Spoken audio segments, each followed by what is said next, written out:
Assalamualaikum warahmatullahi wabarakatuh. Perkenalkan saya Fania Miranda Gustian, mahasiswa akuntansi Universitas Andalas, angkatan 2016. Yang saya hormati Ibu Yurniwati selaku dosen pembimbing skripsi saya. Pada kesempatan kali ini saya akan mempresentasikan skripsi saya yang berjudul Pengaruh Kebijakan Utang dan Kebijakan Dividen terhadap Nilai Perusahaan dengan Fraud sebagai Variabel Kontrol. Studi empiris pada perusahaan manufaktur yang terdaftar di Bursa Efek Indonesia tahun 2014 hingga tahun 2018. Terdapat 5 topik pembahasan. Bella yang pertama yaitu bab 1 pendahuluan. Saya akan membahas mengenai latar belakang. Salah satu tujuan perusahaan adalah memaksimalkan kesejahteraan pemegang saham dengan cara memaksimalkan nilai perusahaan atau firm value. Nilai perusahaan mencerminkan bagaimana kinerja perusahaan dan menggambarkan prospek perusahaan di masa yang akan datang. Nilai perusahaan yang go public dapat diproksikan dengan harga saham. Semakin tinggi harga saham, maka semakin tinggi nilai perusahaan. Harga saham yang terbentuk oleh permintaan penawaran dalam pasar modal mencerminkan penilaian khusus dari para pelaku pasar atas nilai perusahaan.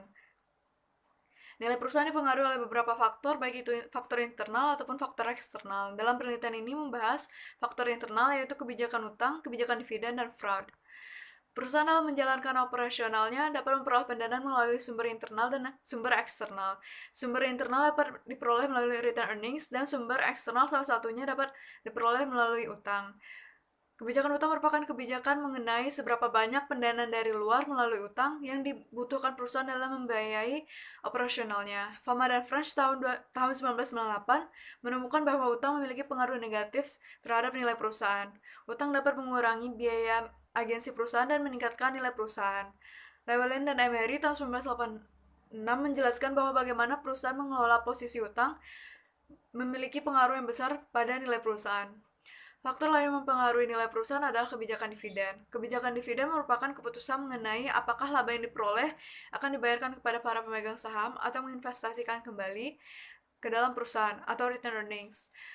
Ansori dan Denika tahun 2010 mengungkapkan bahwa kebijakan dividen yang optimal adalah kebijakan yang menciptakan keseimbangan antara dividen saat ini dan pertumbuhan di masa yang akan datang, sehingga memaksimumkan harga saham yang berpengaruh pada peningkatan nilai perusahaan.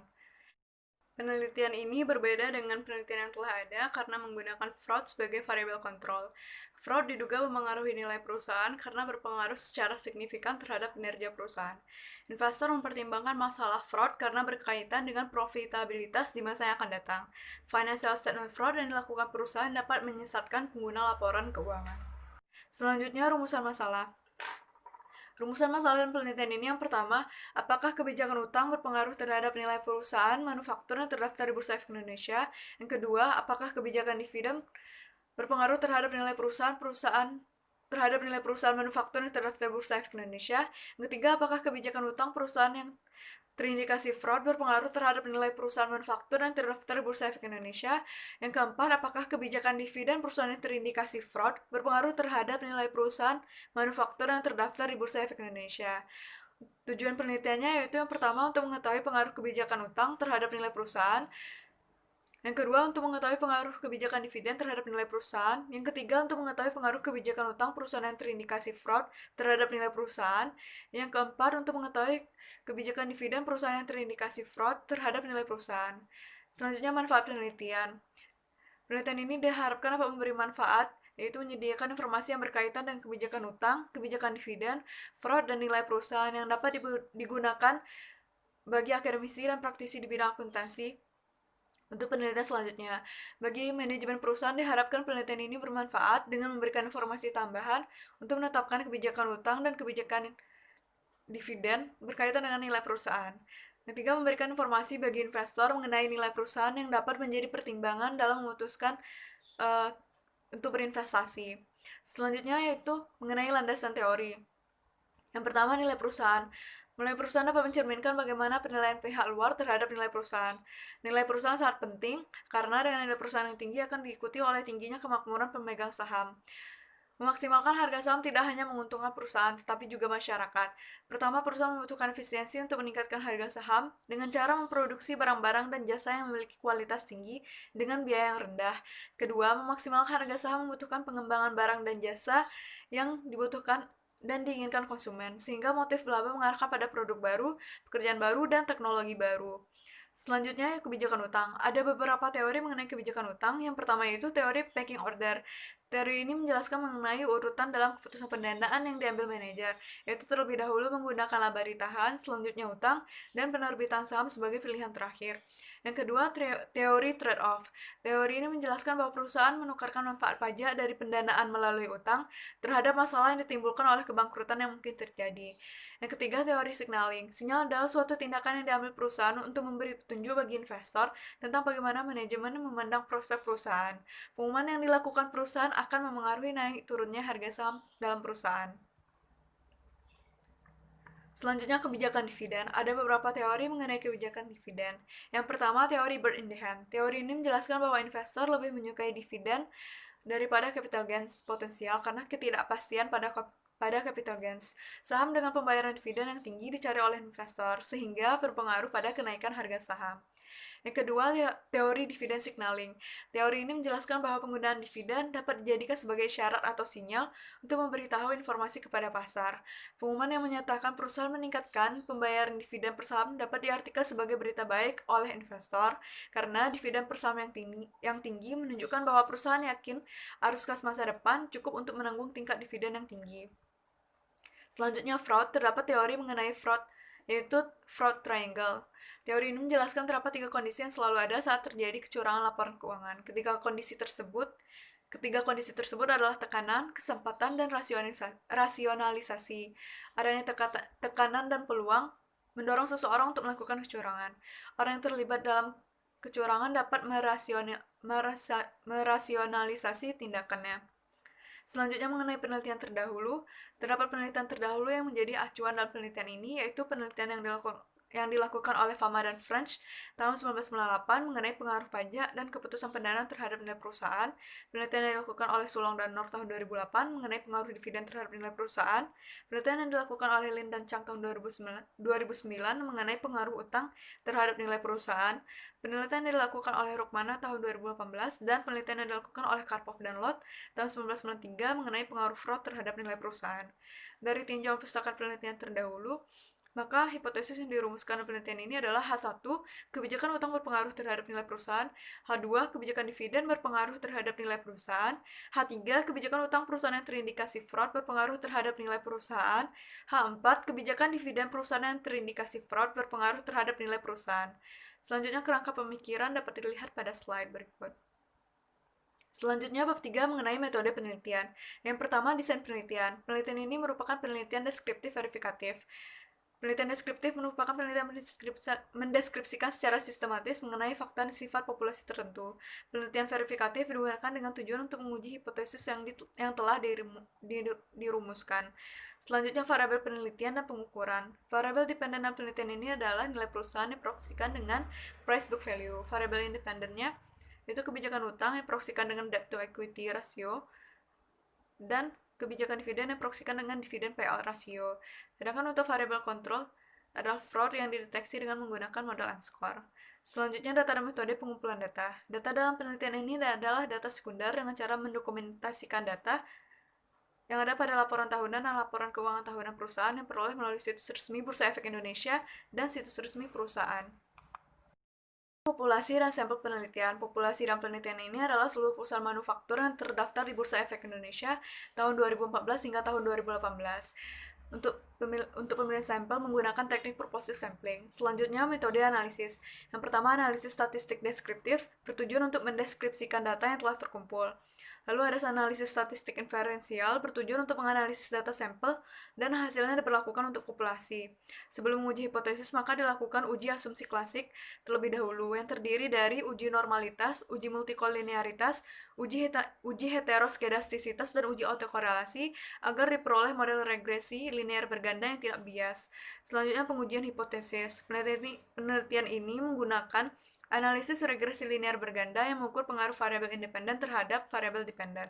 Selain itu, penelitian ini juga menggunakan uji signifikan parsial atau uji T untuk mengetahui apakah variabel independen secara parsial berpengaruh terhadap variabel dependen. Selanjutnya, analisis korelasi bertujuan untuk mengukur keeratan hubungan antar variabel-variabel yang diteliti.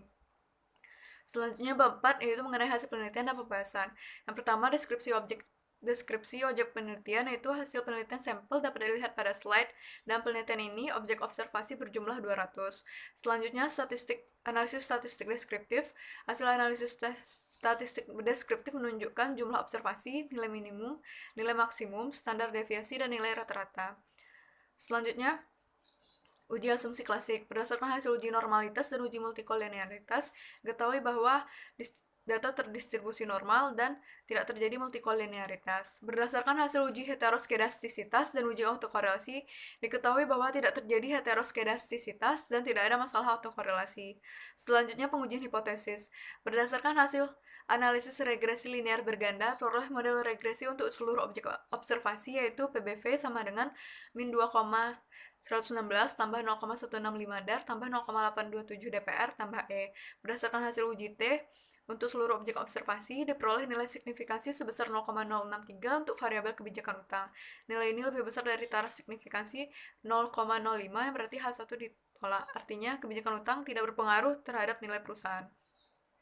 Untuk kebijakan dividen, diperoleh nilai signifikansi sebesar 0,000. Nilai ini lebih kecil dari taraf signifikansi 0,05, yang berarti H2 diterima. Artinya, kebijakan dividen berpengaruh terhadap nilai perusahaan. Berdasarkan hasil analisis regresi linear berganda, diperoleh model regresi untuk objek observasi yang terindikasi fraud, yaitu PBV sama dengan min 1,493 tambah 0,145 dar tambah 0,694 dpr tambah E. Berdasarkan hasil uji T untuk objek observasi yang terindikasi fraud, diperoleh nilai signifikansi sebesar 0,491 untuk variabel kebijakan utang. Nilai ini lebih besar dari tarif signifikansi 0,05, yang berarti H3 ditolak. Artinya, kebijakan utang perusahaan yang terindikasi fraud tidak berpengaruh terhadap nilai perusahaan. Untuk kebijakan dividen, diperoleh nilai signifikansi sebesar 0,011. Nilai ini lebih kecil dari 0,05, yang berarti H4 diterima. Artinya, kebijakan dividen perusahaan yang terindikasi fraud berpengaruh terhadap nilai perusahaan. Selanjutnya, analisis korelasi. Berdasarkan hasil analisis korelasi untuk seluruh objek observasi, diperoleh nilai koefisien korelasi kebijakan utang terhadap nilai perusahaan sebesar 0,119. Artinya, korelasi antar variabel ini sangat lemah. Untuk nilai koefisien korelasi kebijakan dividen terhadap nilai perusahaan, diperoleh sebesar 0,458. Artinya, korelasi antar variabel ini kuat. Berdasarkan hasil analisis korelasi untuk objek observasi yang terindikasi fraud, diperoleh nilai koefisien korelasi kebijakan utang terhadap nilai perusahaan sebesar 0,184. Artinya, korelasi antar variabel ini sangat lemah. Untuk nilai koefisien korelasi kebijakan dividen terhadap nilai perusahaan, diperoleh sebesar 0,488. Artinya, korelasi antar variabel ini kuat. Selanjutnya, pembahasan. Yang pertama, pengaruh kebijakan utang terhadap nilai perusahaan. Hasil penelitian ini menemukan bahwa kebijakan utang tidak berpengaruh terhadap nilai perusahaan. Secara deskriptif, nilai rata-rata variabel kebijakan utang diperoleh sebesar 0,7682. Artinya, rata-rata tingkat utang perusahaan adalah 76,82% dari total ekuitas, yang berarti perusahaan dalam pembiayaan lebih banyak menggunakan ekuitas dibandingkan utang. Untuk variabel nilai perusahaan, diperoleh nilai rata-rata sebesar 5,1612. Artinya, rata-rata tingkat penciptaan nilai perusahaan adalah 5,1612 dari jumlah modal yang diinvestasikan. Hal ini membuktikan bahwa besar kecilnya proporsi utang terhadap ekuitas tidak ada pengaruhnya dengan nilai perusahaan. Biaya ekuitas ataupun biaya utang relatif setara karena masing-masing memiliki kelebihan dan kekurangan. Penggunaan utang sebagai sumber pembiayaan akan menguntungkan apabila situasi bisnis baik, sehingga manfaat dari penggunaan utang akan lebih besar dari biayanya. Tetapi apabila situasi bisnis tidak menentu, maka kemungkinan manfaat penggunaan utang akan lebih kecil dibandingkan biayanya. Begitu pula dengan penggunaan ekuitas. Modal ekuitas akan menguntungkan jika investor tidak menuntut terlalu tinggi atas return. Yang kedua, pengaruh kebijakan dividen terhadap nilai perusahaan. Hasil penelitian ini menemukan bahwa kebijakan dividen berpengaruh terhadap nilai perusahaan. Secara deskriptif, nilai rata-rata variabel kebijakan dividen diperoleh sebesar 48,3819. Artinya, perusahaan rata-rata membagikan dividen dalam bentuk tunai sebesar 48,38% dari laba yang dihasilkan. Hasil penelitian ini dapat dijelaskan dengan teori bird in the hand dan teori dividen signaling.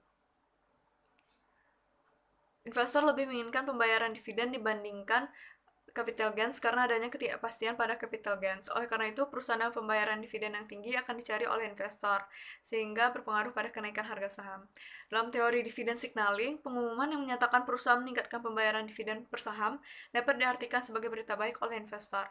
Pembayaran dividen yang tinggi dapat menunjukkan bahwa perusahaan yakin dengan arus kas masa depan cukup untuk menanggung tingkat dividen yang tinggi. Yang ketiga, pengaruh kebijakan utang perusahaan yang terindikasi fraud terhadap nilai perusahaan. Hasil penelitian ini menemukan bahwa kebijakan utang perusahaan yang terindikasi fraud tidak berpengaruh terhadap nilai perusahaan. Besar kecilnya utang dalam struktur modal perusahaan yang terindikasi fraud tidak ada pengaruhnya dengan nilai perusahaan. Berdasarkan hasil penelitian ini, peran fraud sebagai variabel kontrol belum berfungsi, karena baik hasil penelitian dengan ada atau tidaknya fraud sebagai variabel kontrol adalah sama, yaitu kebijakan utang tidak berpengaruh terhadap nilai perusahaan. Secara deskriptif, rata-rata perusahaan yang terindikasi fraud adalah 14,5% dari total observasi.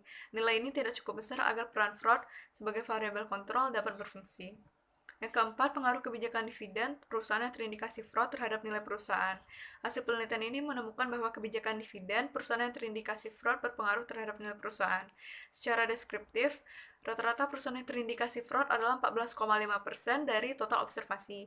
Nilai ini tidak cukup besar agar peran fraud sebagai variabel kontrol dapat berfungsi. Kebijakan dividen perusahaan yang terindikasi fraud ataupun tidak tetap memengaruhi nilai perusahaan. Hal ini karena investor menilai tinggi saham perusahaan yang membayarkan dividen. Selanjutnya, interpretasi dan implikasi.